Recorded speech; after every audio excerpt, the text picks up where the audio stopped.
شتێکم لەو مەسەلەی غەزەی ترسەکەم لە دڵی پەیدا بووە.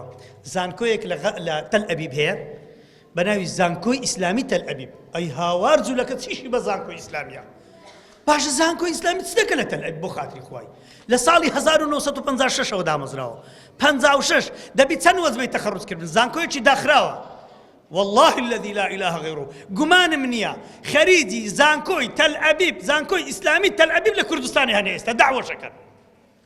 یەکێکش ناوی خۆی نییە ئەبوو فلان الجەزائیری ئەبوو فلان نازام چێ فلان مامۆستا هەر مەلایەکتان بینی لەو کوردستانی مامۆستاکانی دیار نەبوون لە کنچێ دەرسی خوێندیە گوێی لێ ڕانەگرن لە ڕای خۆی. قەسەم بەخوا ئەوە ژەهرە ئەم قسەکانی ژەهری مارن.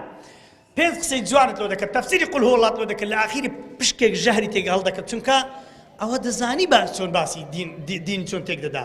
وەک چۆن دەیانەوێ عائیلەی تێکدەن لەوەی مسلمانەتی نەمینی هێدی مەدارس نەمینن لەوەی ئیسلامەتی نەمینی هێدی ئەوانە لە ئیسلامەدەن. بەڵام دڵم بۆی خۆشەوە یەمکورون وەیەمکر الله والله خەیر الماکرین.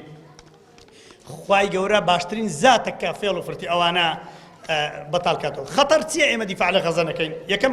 یەکەم خەتەر ئەوەیە کە پێغەمبەر صلی الله علیه وسلم فەرمێ ها ئەو حەدیثەی فەرمێ شعیبی ئەرنەئوت و مجموعة علماء فرمين حديثك إسنادك يتوا بيغمر فرمي صلى الله عليه وسلم روجك دادي أنجو يوشكو أن تداعى عليكم الأمم هم دورتان لدن دنيا دتان خوا وكو خوارنيشي لذيذ خوش كم وكو قصعيش هم دتان خون قلت لبرت يا رسول الله كم فرمي ناوش كفي سر بحر فرمي لبرت فرمي لبري وهنتان هي قلت وهنتيا وما الوهن يا رسول الله حب الدنيا وكراهية الموت هر كسك غزي خوش نوي استاكا لقريان دا نبي ين حبي دنيايا یان ترسە لەوەی لە پێناو خوای بمری.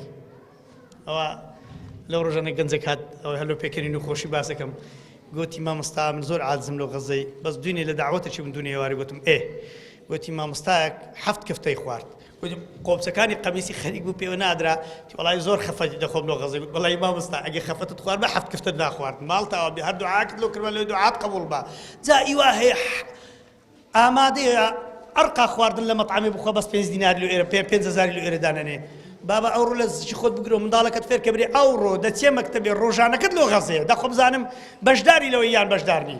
کەواتە خەتەرەکە لەوەیدایە ئیسرائیل هەتا ئێستا جواب ناتەوە دەرێن ماذا بعد غەزە دەرێن پاش حەماس چێ لە غەزەی دەبی ناوێری جواب دەتەوە.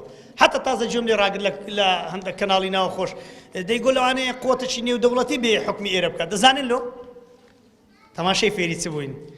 یەک کەس لە خۆی ڕنابینی حکمی غەزەی بکە لەبەرەوەی پیاوی چاکن پیاوی خراپ شەرم دەکا حکمی پیاوی خراپ بکە باشە حکمی پیاوی چاک بکە باش ئەنگۆ هەموو حافظ القورئان بن لێرە ئەمیش نەخوێندەوار بن وەختی نوێژێدا ببرین مامۆستا وەرە پێشنوێژی بکە باش ئەم ڕوون دەگری ئەمن پێشنوێژی لەو خەڵکێکی حافظ القورئان بکەم و بە خۆ نەخوێندەوار بم. محمود عباس چەزانی لە چاو غەزەی سبەینێ بێ حکمی غەزەی بکە هەر شەرمیشی بخوا ناوێری شەرمێش دەکا ڕەفزی کرد گوتە من حکمی غەزەی ناکەم عیلاقم پێدا نییە. لۆیە ئەگەر میلەتمان باش بوو یەک حکامی خراپمان نابی.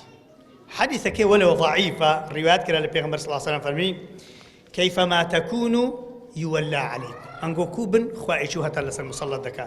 بەخوا دیارە ئەمە هێشتا مایتمان زیاتر سەرتان نایەشینم بەس بەبیرتان بی پێغەمبەر فەرمی صلی الله علیه وسلم مسلمان لەوە مسلمان کەالبونیان یشد بعضه بعضا لا يؤمن أحدكم حتى يحب لأخيه ما يحب لنفسه.